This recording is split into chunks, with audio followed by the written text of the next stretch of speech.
Antarctica, the world's greatest freezer, is melting. Trillions of gallons are draining into the oceans. Sea levels are rising. It's happened before, and it's happening again right now.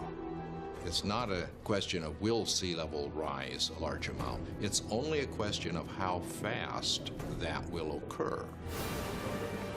How will humans fight back before our cities are inundated? Holding off the sea would be the major employer of the world by 2100. Massive levees to defend our coastlines. Floating towns and cities. Vast dams connecting continents. It's our greatest challenge yet, Earth underwater.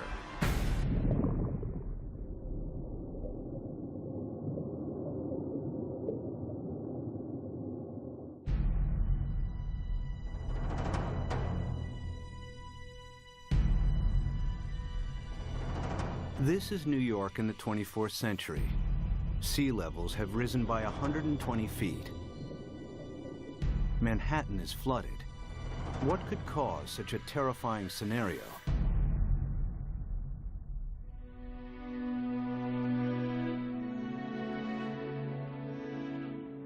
The answer lies here, in Antarctica, where vast amounts of frozen water are locked up in ice.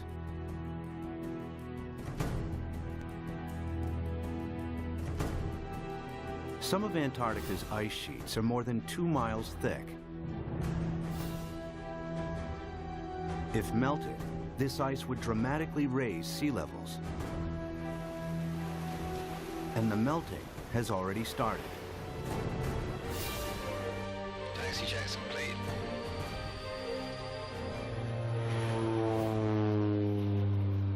Scientists want to know how much frozen water the continent actually holds, and how much global sea levels will rise if it all melted.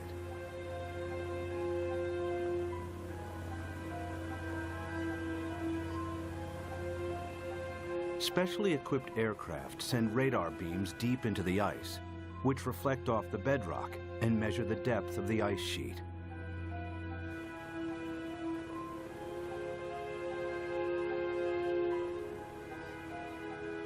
After hundreds of flights, they calculate that Antarctica contains over 90% of the world's ice. Together with Greenland, it's enough to raise global sea levels by an astonishing 230 feet.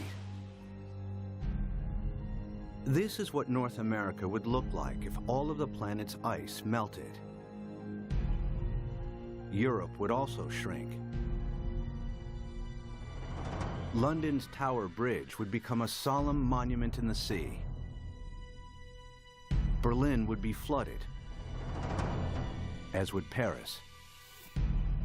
But how likely is such a scenario? Is sea level rise reality or myth?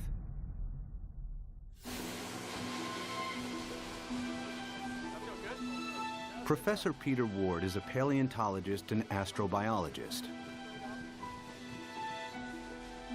He's written extensively on the history of life on Earth.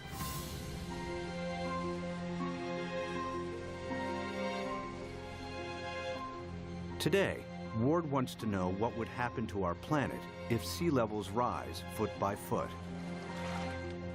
Somebody give me a zip here.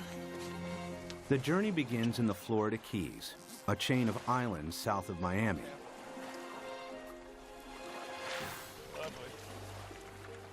He's looking for clues from the past that may help predict the future of our planet. All right, guys, you want to go swimming? You ready?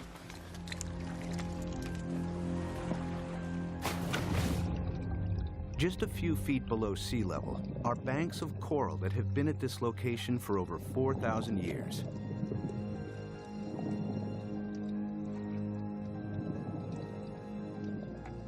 During this period, sea levels have been stable, not just in Florida, but around the world.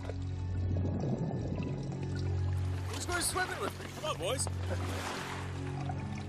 But it hasn't always been like this.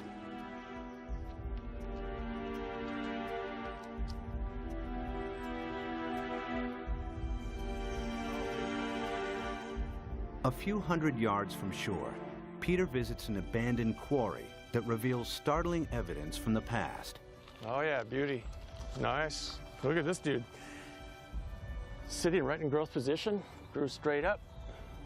Very nice. I came here at a very young 23 years of age. Our professor brought us to this quarry and said, this is a perfect reef, and it is. Look at this big coral sitting right in place. This is how corals grow straight up. And not very far offshore from us, we have these same corals living in place. And these things have to live in at least 10 feet of water. So we're sitting here. There's not been any volcanism. Nothing has lifted Florida up. How could you get this coral this high up in the air now, unless you had sea level, at least another 10 feet above this? It was the first indication to me that sea level, which I knew had gone down and come up, but I had never thought that it could be higher than it is now. If history repeats itself, our coastal cities would be inundated. Sea level rise is not a myth. It could happen again, just as it's happened before.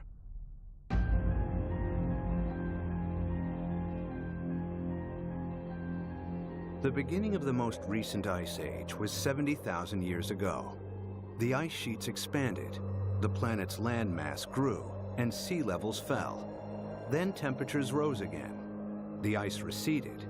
Sea levels climbed and eventually settled at today's coastlines.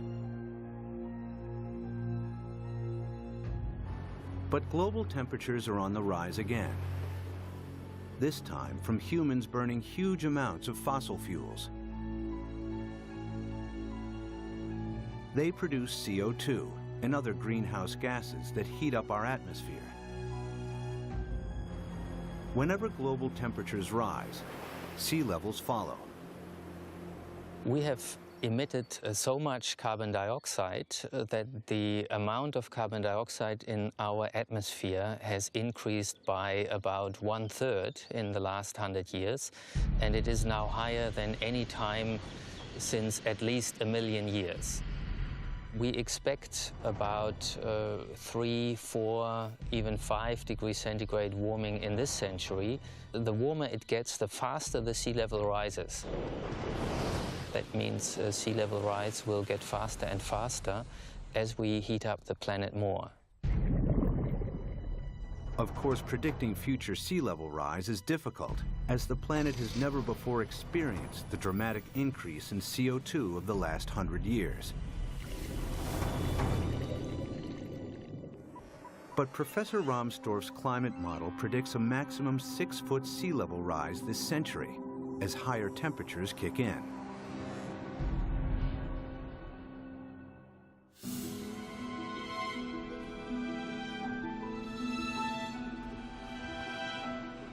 One city that would face inundation this century is Miami, Florida.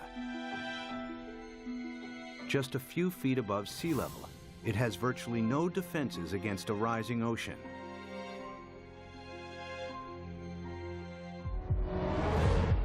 After 1 foot of sea level rise, these beaches would be regularly flooded at high tide. After 2 feet, many roads would be submerged. After 3 feet, if a hurricane strikes, the surging water would overcome sea defenses and cause flooding deep inland. Much of the region's coastal real estate would be ruined. We are looking at millions and millions and millions of dollars of real estate here. And we can assume that every one of these things is $500,000 to $1 million.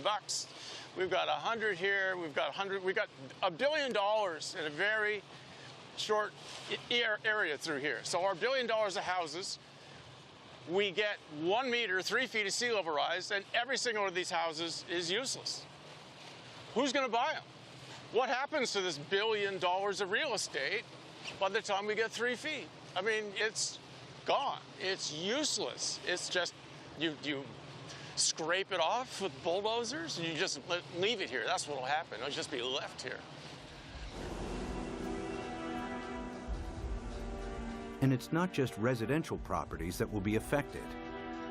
Think of all the wharves and all the places where ships offload and unload all the goods and services. And if sea level rises even 3, 4, 5 feet, every single one of those ports has to be replaced. The cruise ship lines, there are billions of dollars of infrastructure that even a small sea level rise takes out. You got to rebuild it all over again. After 4 feet of sea level rise, electricity supplies would be affected as coastal power plants are flooded. After 5 feet, some of Florida's freshwater resources would be contaminated with seawater, and the Everglades National Park becomes a vast bay. After 6 feet, millions of Floridians would have to evacuate the state. So what's going to happen to Florida? By 2100, we'll be at least 4 to 6 feet higher. So this tide, which is not a high tide, will be about here, up to here. There's no way that we can keep the sea back as it rises. Miami-Dade County will be severely diminished.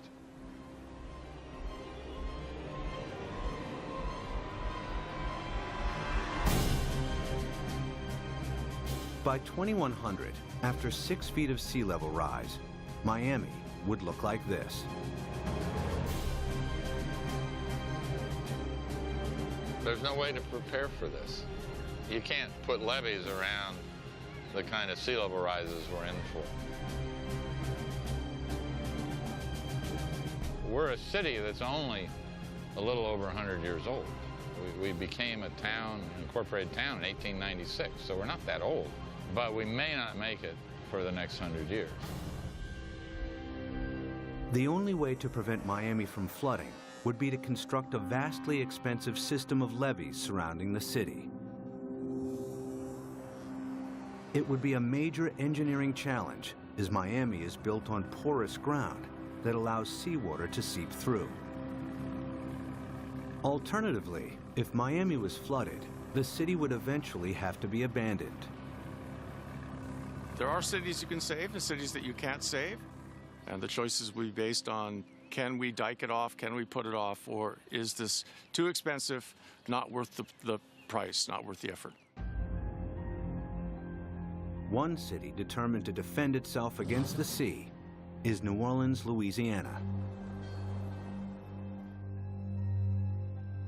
During Hurricane Katrina in 2005, large parts of New Orleans were flooded after a storm surge raised sea levels by 20 feet. The city lies several feet below sea level. Its antiquated locks and levees weren't strong enough to hold back the rising sea. As the storm pushed the Gulf's surging waters into Lake Borgne and onwards into the city's canals, New Orleans' sea defenses broke in 50 places. We had some levee and flood wall failures in the hurricane system, and the combination of that overtopping of the levees and the flood walls that failed caused massive flooding throughout the city. About 80% of the city of New Orleans was flooded following Hurricane Katrina.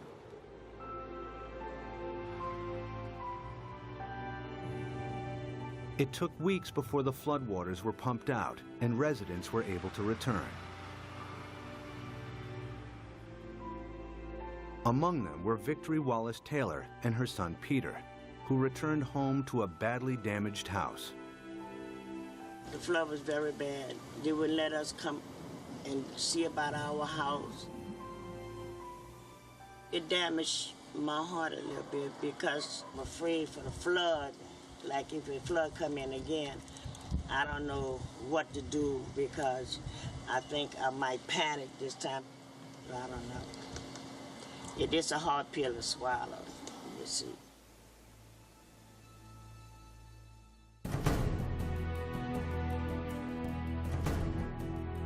To prevent New Orleans from flooding again, the U.S. government is investing billions of dollars in the city's sea defenses. Along the riverbanks, the U.S. Army Corps of Engineers is strengthening New Orleans' levees and locks. Their work here provides future insight into the kinds of construction that may be needed to protect coastal cities around the world against rising sea levels. We learned a lot of key lessons, and some of the key lessons learned were incorporated into the designs for the Greater New Orleans Hurricane Storm Damage Risk Reduction System. And that system is a series of many different aspects. It has flood walls, it has pump stations, it has levees. There's the series that we call the multiple lines of defense. New Orleans defense takes a unique approach against the rising water by confronting the enemy itself. The flood surge that broke its sea defenses approached the city from Lake Bourne, a lagoon east of New Orleans. It's here where the U.S. Army Corps of Engineers is focusing its efforts. What we've done now is we moved the defense of the city out. We're about 12 miles from downtown, about 8 miles away from the 9th Ward, which is flooded. What we've done is we moved the protection from downtown, the heart of the city, left it in there, improved it. We've moved all the way out here, 8 miles out to the edge of Lake Bourne, where we now have this brand new structure which works as a primary line of defense.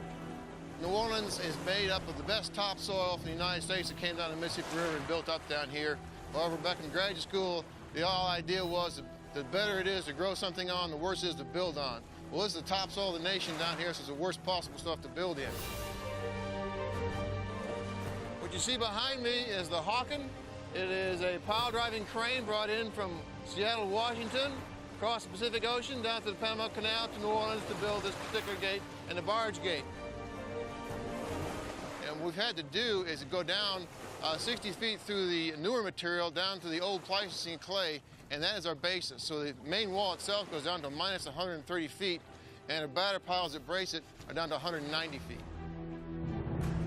All tall buildings in New Orleans, the dome, everything is based upon piles. The new seawall also has to allow ships to pass through.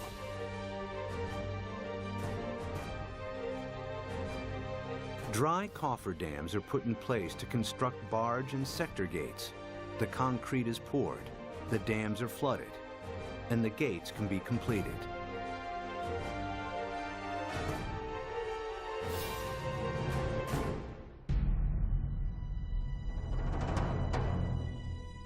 New Orleans' new sea defenses are costing the taxpayer a hefty $15 billion.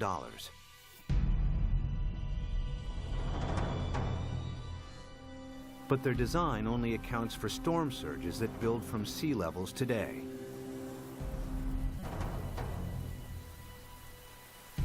If sea levels rise by 6 feet, any storm surge would be higher as well, and the city's sea defenses would have to be heightened at an even greater cost. Not every country can afford to spend billions on sea defenses. In Bangladesh, many of its 150 million inhabitants live at or just above sea level. Merely 3 feet of sea level rise will have a devastating effect on the country's population. Turns out the area of the world that would be most vulnerable to sea level rise would be Asia. The rice-growing river deltas in Asia that are very close to sea level. Even a modest 3-foot rise would put half the rice land in Bangladesh underwater. Bangladesh has over 100 to 120 million people, and that number is rising fast. A great deal of its land just simply gets covered by water. And again, once you have salt water coming up, it's not just the land that's covered, it's the intrusion of salt. Even a 3-foot sea level rise wipes out half its rice crop. Their population is going up a third, and their land is being shrunk by a third. You know, you do the math. It's a catastrophe coming at us. Much of Bangladesh is a vast muddy delta that can't be defended. 6 feet of sea level rise spells disaster. It would displace millions, probably at least a few tens of millions of people. Where are they going to go? India's already built a wall between India and Bangladesh. They're anticipating there are going to be a lot of Bangladeshis starting to move, looking for a place to go, and Bangladesh itself is already one of the most densely populated countries on Earth. And then there are another 18 or 20 rice-growing river deltas in Asia, the Irrawaddy in Burma, the Pearl River Delta in China, and so forth, that would be affected in varying degrees by the rise in sea level. By the end of the century, cities and coastlines around the world will be under siege from the rising tides. Everywhere, people will be building levees and sea defenses to fight back.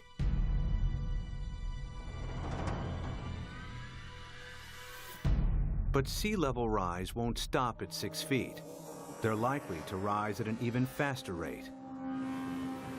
As the predicted melt of Greenland and Antarctica accelerates, exposed cities may not have time to build new sea defenses. Clues about the speed of future sea level rise are found during the time of the last ice age. As global temperatures rose, the planet's ice sheets melted into the sea. Sea levels increased by a staggering 390 feet until they settled at today's levels. How fast did this happen? The answer may help predict how quickly sea levels could rise in the next century, and how much time we have to defend our coasts. Professor Rick Mortlock is one of the world's leading experts on past sea level rise. He and his team collect fossilized coral from the seabed. In the lab, they analyze and compare the exact depth and age of each sample. A clear picture emerges of how fast sea levels rose thousands of years ago. We have two pieces of fossil coral that was recovered from drill cores off of Barbados. So by dating these samples and knowing the depth at which they were retrieved, we can use that information to create a point-by-point reconstruction of sea level for the last 20,000 years. There's one particular sea level rise of interest. We call it Meltwater Pulse 1A. During that period of time, we believe sea level rose about 20 meters in 500 years, or about 4 to 5 meters per 100 years. If the same happens again, it would translate to as much as 16 feet of additional sea level rise in the next century. Factor in today's affairs, and the rise may be even faster. If we don't get emissions under control, the rate of sea level rise will keep accelerating. And so in the next century, it's not only that we get the additional 5 to 7 feet that we got the last century, that's going to happen, but we add on to that. So now we're looking by 2200, probably at least 15 feet above, and probably 20. By 2100, the cities will know that they are doomed. The coastal cities, anyway. If the oceans rose with accelerating speed, the planet's most exposed cities may not have time to build adequate sea defenses. Sea levels would rise by 16 feet per century. New Orleans could flood, followed by Miami. Miami's the worst off, and New Orleans, those are two cities that will have to be abandoned, I imagine. As southern Florida is lost to the sea, other coastal regions will also struggle to hold back the tides. Among them is the San Francisco Bay Area, with its 7.5 million people. The San Francisco Bay Area is particularly vulnerable to sea level rise because of our history. Although the bay is big, it's very shallow. 2/3 of it was less than 12 feet deep. So lots of it was filled and reclaimed. We're standing here on reclaimed land, and all of downtown San Francisco, the financial district, is on reclaimed land. We've already seen 7 inches of sea level rise in the bay over the past century. We know this because the longest continuously operating tide gauge in America is at the Golden Gate. So we have 154 years of data. We're just now beginning to realize with accelerated sea level rise, we're going to have to prepare and have a new plan for how we deal with it in the Bay Area. If sea levels rose by an additional 16 feet per century, hundreds of thousands of people would lose their homes in the Bay Area.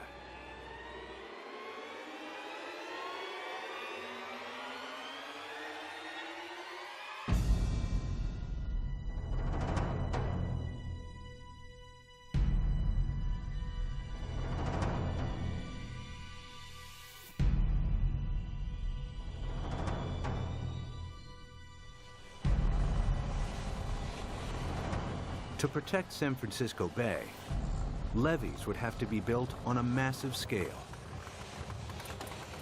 The silver lining is the engineering will create so many jobs. Holding off the sea will be the major employer of the world by 2100, I think. This is going to be worldwide. We're going to have a damn revolution. The bay's entire coastline would have to be defended with levees in order to protect it. But in the east, the Sacramento-San Joaquin Delta would remain vulnerable because it's at or below sea level. The Delta has some of America's most fertile farmland. The most important part is food. It's unbelievable the proportion of human food that comes from land that is at sea level, not necessarily right next to the sea, but at an elevation that will be impacted by sea level rising.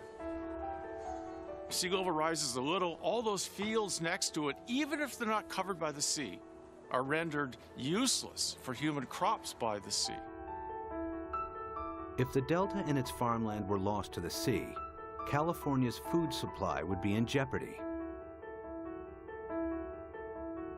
The Delta is also one of the main sources of fresh water on the American West Coast. This is the hub of California's water supply. 26 million people drink water that comes from this estuary.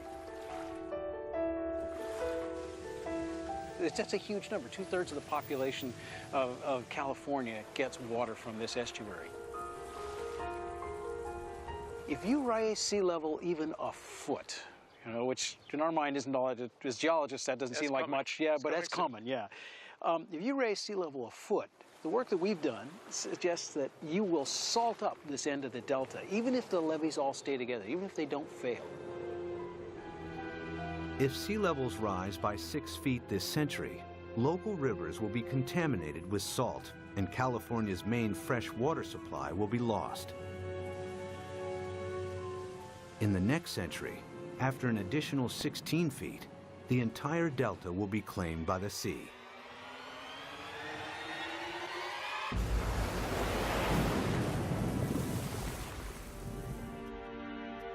But there may be a way to defend both the Delta and San Francisco Bay. San Francisco is among the best, easiest to save. The most radical solution would be putting a big dam right across the bay under the Golden Gate Bridge. On the ocean side, the sea is about 130 feet deep. Building a dam would be controversial and would turn the bay into a freshwater lagoon. But at a time of intense sea level rise, some may consider this the best option.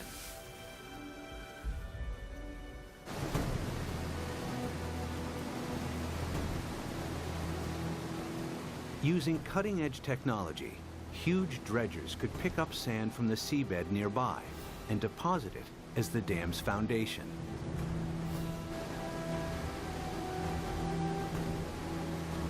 The dam's shallow incline would ensure maximum stability against earthquakes, breaking the power of the ocean waves with ease.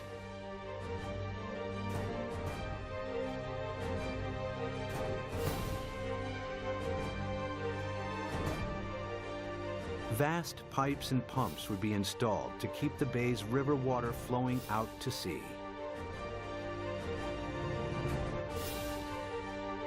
The Golden Gate Dam would cost $2.5 billion and could be heightened to deal with any sea level rise in the future. San Francisco and the Bay Area would be saved.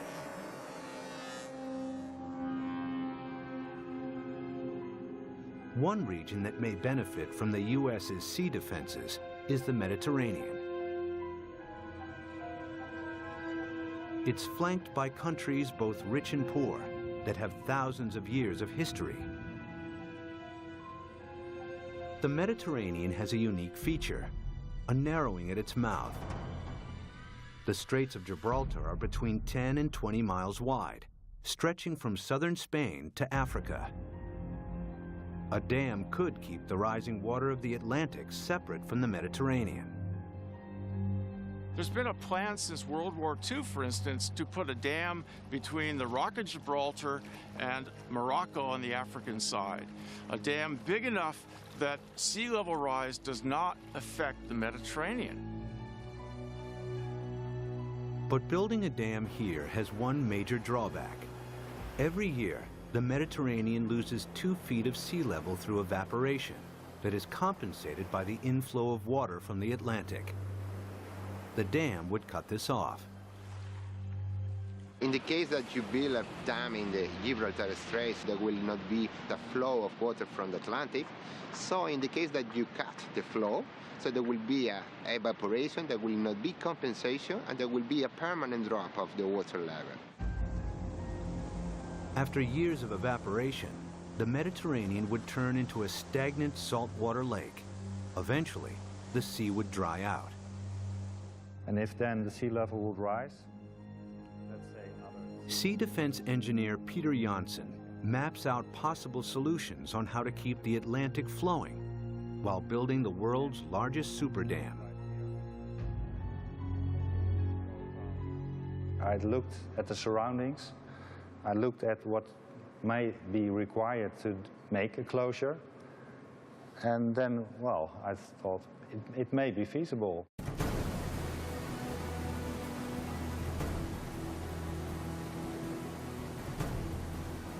One of Janssen's solutions is to use the same building techniques applied to the Golden Gates. The dam would be 20 miles long and tower 1,250 feet above the seabed, the same height as the Empire State Building. Another solution is to keep the natural flow of the Gibraltar Straits. Huge amounts of Atlantic surface water will flow into the Mediterranean. At a much lower depth, some of the Med's saltier water will be pumped back out again, keeping the sea's salt and sea levels stable.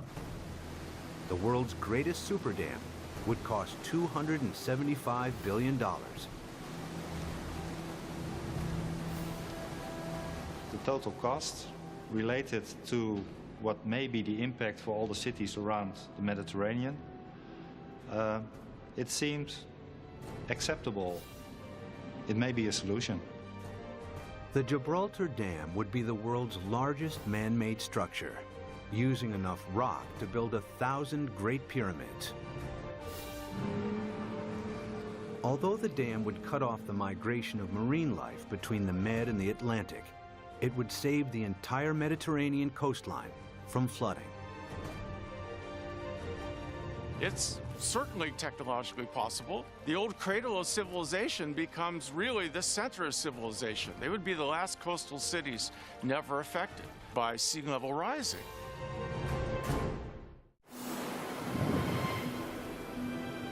By the end of the next century, sea levels could rise by nearly 22 feet. Some cities may be saved through the construction of super dams. Others that can't be defended are lost to the sea. Exposed countries too poor to build defenses are flooded. Around the world, hundreds of millions are displaced. It's likely that by the 23rd century, the ice sheets will melt at an even faster rate, and that the oceans will rise with increasing speed. The planet's growing population and a continuing hunger for cheap energy could make it worse. The problem that I see again is the number of people. Every new person is going to want housing. Every new person is going to need food, obviously, and want transportation. Let's say that all of us cut our gas emissions. So 6.5 billion of us cut down by a third all of our usage, and then we raise the population by a third. All those new people are just adding back to what we've cut away. Some scientists believe that our CO2 levels could quadruple over the next centuries. It would mean reaching CO2 levels last seen over 50 million years ago, when there was no ice on the planet and when sea levels were more than 230 feet higher than today. In the worst case, if we are so foolish as to burn all the fossil fuels so that carbon dioxide increases to more than 1,000 parts per million, then there's no question we will melt all the ice on the planet, which would mean a 75-meter or almost 250-foot rise in sea level. It's not millennia. It's not going to take thousands of years. The forcing of humans is so large that it will do the whole job within a timescale of centuries, I believe. This is the worst-case scenario. CO2 levels triple, global temperatures dramatically increase, and the Antarctic rapidly melts. The world's coastlines are eroded as sea levels rise by an additional 50 feet by the end of the 23rd century. One rich city that would struggle to defend itself is London, Western Europe's largest metropolis. Its main river, the Thames, is tidal, and water levels vary by up to 22 feet. The Thames barrier defends the city against storm surges from the sea. If a tide is unusually high, the barrier closes its gates, and inner London is protected. If sea levels rise by 6 feet, the barrier would have to be replaced by a huge seawall upstream. But if they rise by 50 feet per century, there may not be enough time to build adequate sea defenses. It would be a disastrous situation. It would mean you simply can't inhabit the coastal areas because you will have a continually changing sea level. So we really do not want to go down that path.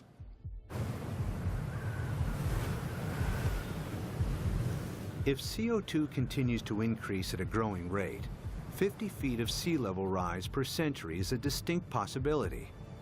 The swiftly rising oceans would bypass any new seawalls.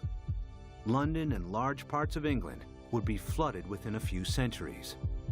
The worst case scenario is when we have maybe 4 to 6 feet within a decade. That's not the kind of thing where you sort of sell your houses and say it's going to be okay. But you're trying to get out of there without drowning. It's going to challenge the existence of civilization.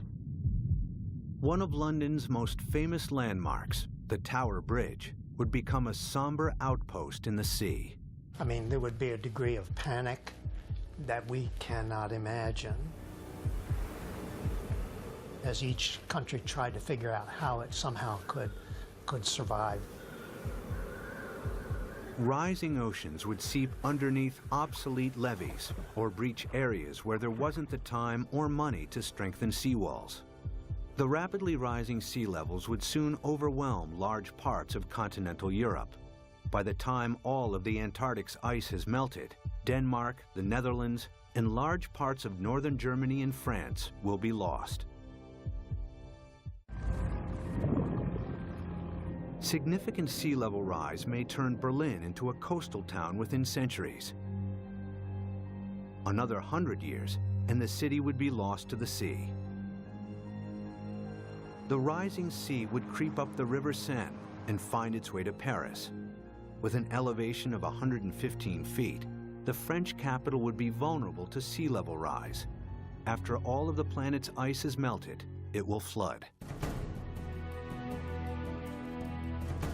The affluent countries would try to protect their borders against millions and millions who would be leaving the areas most severely affected.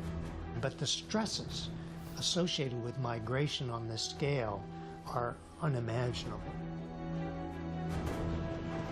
The meltdown of the planet's ice sheets would completely transform our world. But even as our coasts are pushed back by the rising oceans, resourceful humans would try to adapt.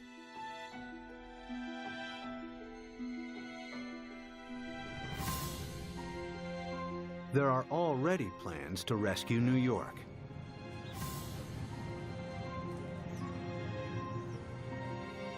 Manhattan Island is flanked by two fast-flowing tidal rivers.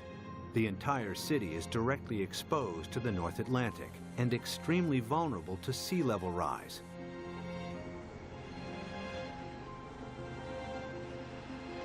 Professor Malcolm Bowman is an oceanographer and expert on the effects of sea level rise in New York.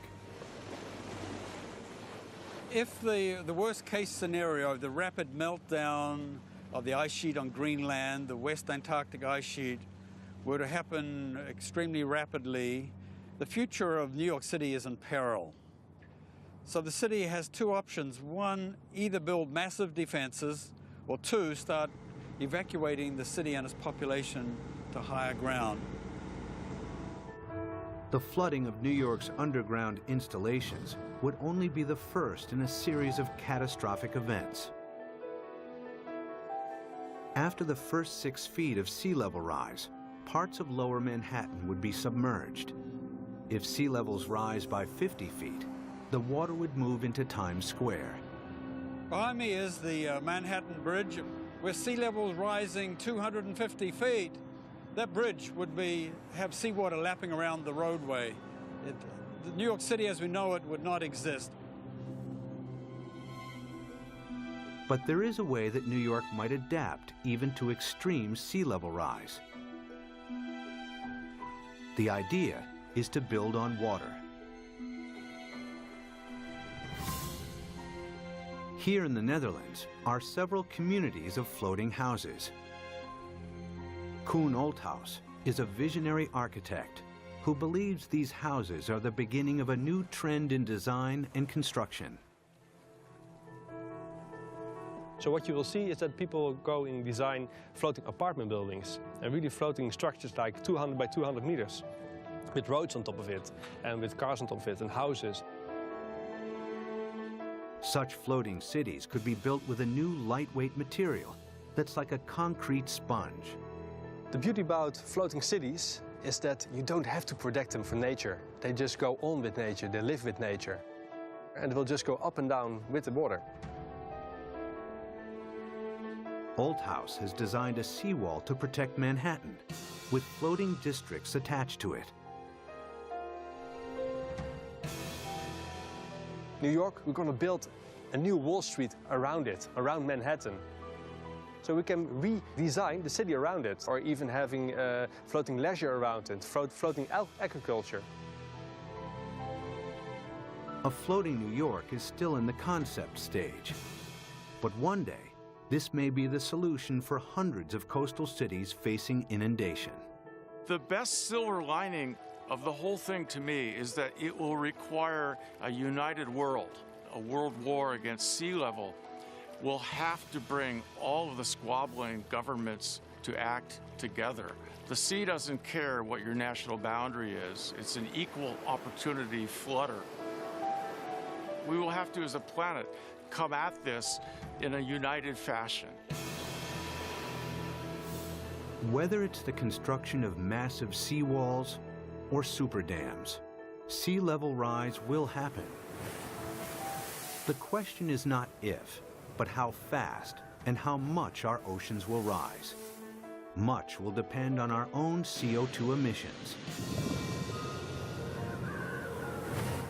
Humans will need all their ingenuity to meet the world's greatest challenge yet.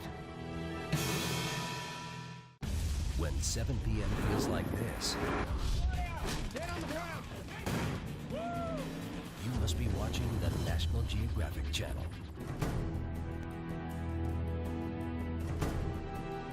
Some of Antarctica's ice sheets are more than 2 miles thick. If melted, this ice would dramatically raise sea levels. And the melting has already started. Taxi checks complete.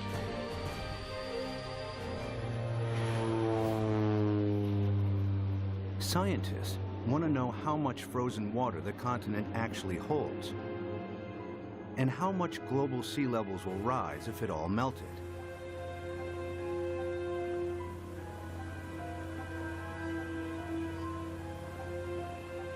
Specially equipped aircraft send radar beams deep into the ice, which reflect off the bedrock and measure the depth of the ice sheet.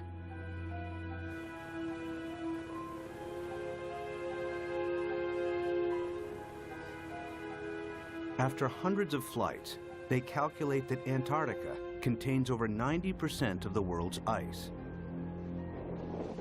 Together with Greenland, it's enough to raise global sea levels by an astonishing 230 feet. This is what North America would look like if all of the planet's ice melted. Europe would also shrink. London's Tower Bridge would become a solemn monument in the sea. Berlin would be flooded, as would Paris. But how likely is such a scenario? Is sea level rise reality? Those gases that heat up our atmosphere. Whenever global temperatures rise, sea levels follow. We have emitted so much carbon dioxide that the amount of carbon dioxide in our atmosphere has increased by about 1/3 in the last 100 years, and it is now higher than any time since at least 1 million years. We expect about 3, 4, even 5 degrees centigrade warming in this century. The warmer it gets, the faster the sea level rises. That means sea level rise will get faster and faster as we heat up the planet more. Of course, predicting future sea level rise is difficult, as the planet has never before experienced the dramatic increase in CO2 of the last 100 years. But Professor Rahmstorff's climate model predicts a maximum 6-foot sea level rise this century, as higher temperatures kick in.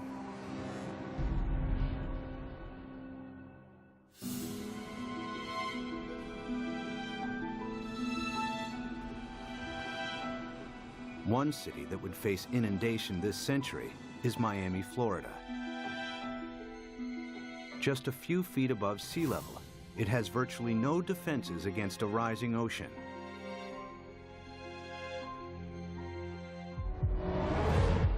After 1 foot of sea level rise, these beaches would be regularly flooded at high tide. After 2 feet, many roads would be submerged. Growth position, grew straight up. Very nice. I came here at a very young 23 years of age.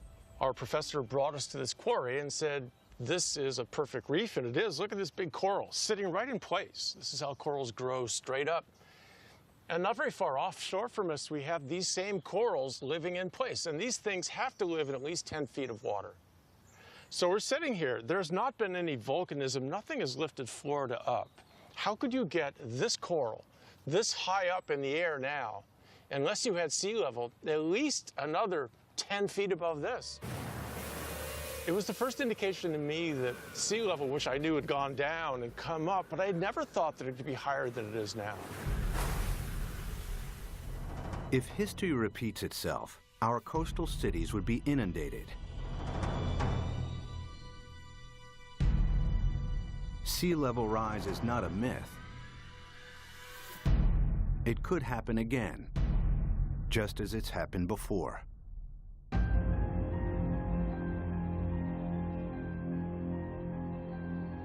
The beginning of the most recent ice age was 70,000 years ago. The ice sheets expanded, the planet's landmass grew, and sea levels fell. Then temperatures rose again. The ice receded. Sea levels climbed and eventually settled at today's coastlines. But global temperatures are on the rise again. This time from humans burning huge amounts of fossil fuels. They produce CO2 and other greenhouse.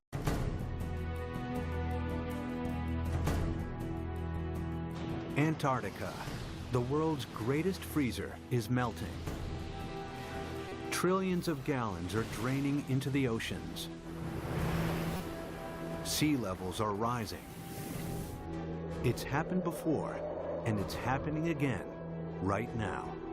It's not a question of will sea level rise a large amount. It's only a question of how fast that will occur. How will humans fight back before our cities are inundated? Holding off the sea would be the major employer of the world by 2100. Massive levees to defend our coastlines. Floating towns and cities. Vast dams connecting continents.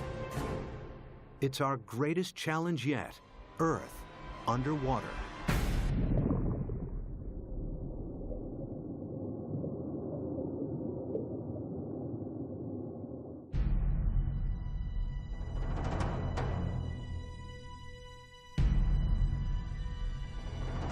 This is New York in the 24th century. Sea levels have risen by 120 feet. Manhattan is flooded. What could cause such a terrifying scenario?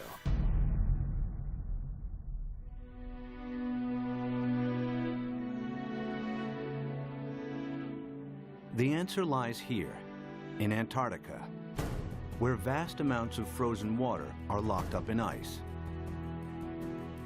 Or myth.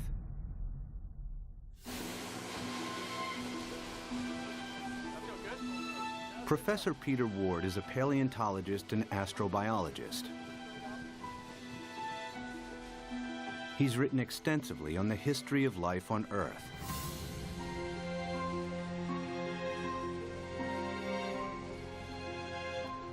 Today, Ward wants to know what would happen to our planet if sea levels rise foot by foot. Somebody give me a zip here. The journey begins in the Florida Keys, a chain of islands south of Miami.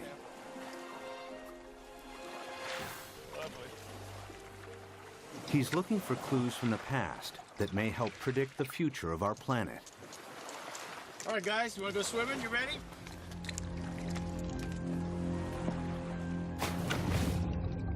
Just a few feet below sea level are banks of coral that have been at this location for over 4,000 years.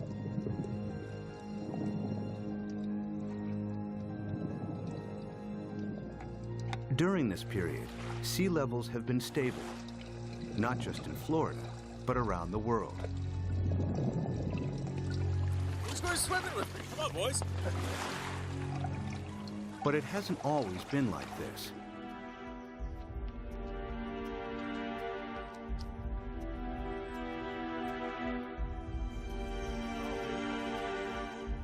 A few hundred yards from shore, Peter visits an abandoned quarry that reveals startling evidence from the past. Oh yeah, beauty. Nice. Look at this dude. Sitting right in